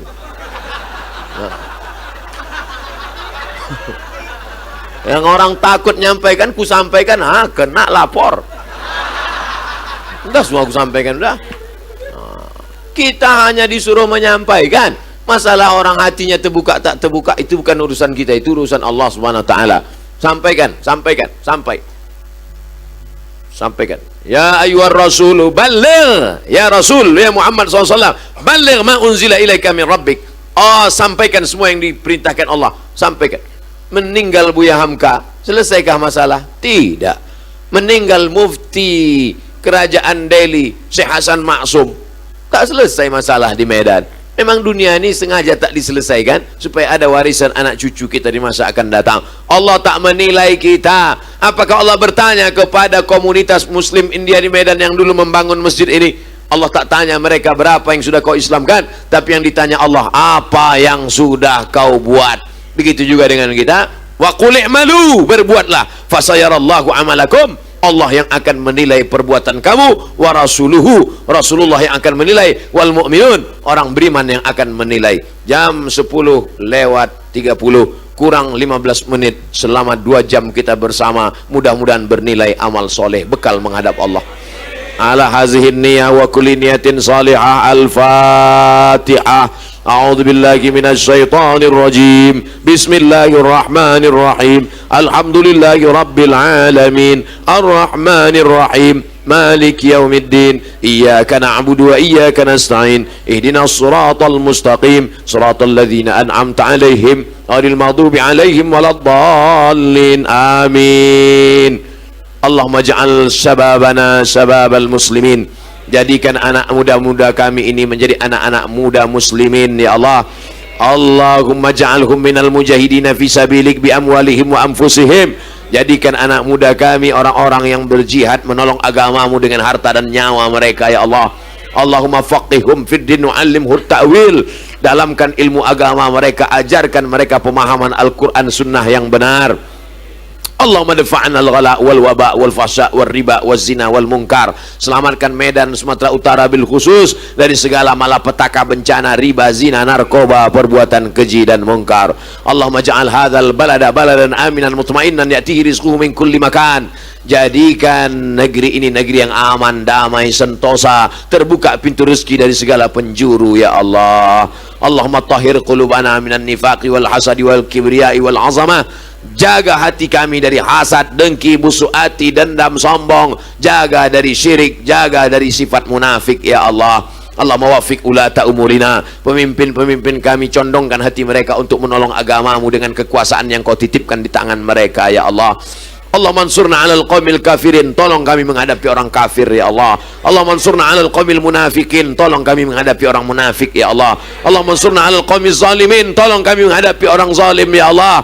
Allah mansurna 'alal qaumil fasiqin, tolong kami menghadapi orang fasik ya Allah. Hasbunallah wa ni'mal wakil, ni'mal maula wa ni'man nasir, la haula wa la quwwata illa billahil aliyil azim. Allahumma arhamna bil Qur'an, rahmati kami dengan Al-Qur'an. Waj'alhu lana imaman wa nuran wa hudan wa rahmah. Jadikan Quran sebagai penerang, cahaya, pembimbing, imam dalam hidup kami ya Allah.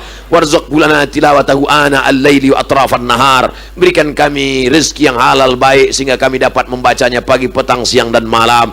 Allahumma ja'al abna'ana wa banatina min huffazil Qur'an wal hafizat. Jadikan anak-anak kami menjadi para penghafal Al-Qur'an ya Allah. Rabbana atina fid dunya hasanah wa fil akhirati hasanah wa qina adzabannar. Wa sallallahu ala sayyidina wa maulana Muhammad wa ala alihi wa sahbihi wasallam. Walhamdulillahi rabbil alamin. Taqabbalallahu minkum minna wa minkum taqabbal ya karim. Terima kasih, mohon maaf. Wassalamualaikum warahmatullahi wabarakatuh.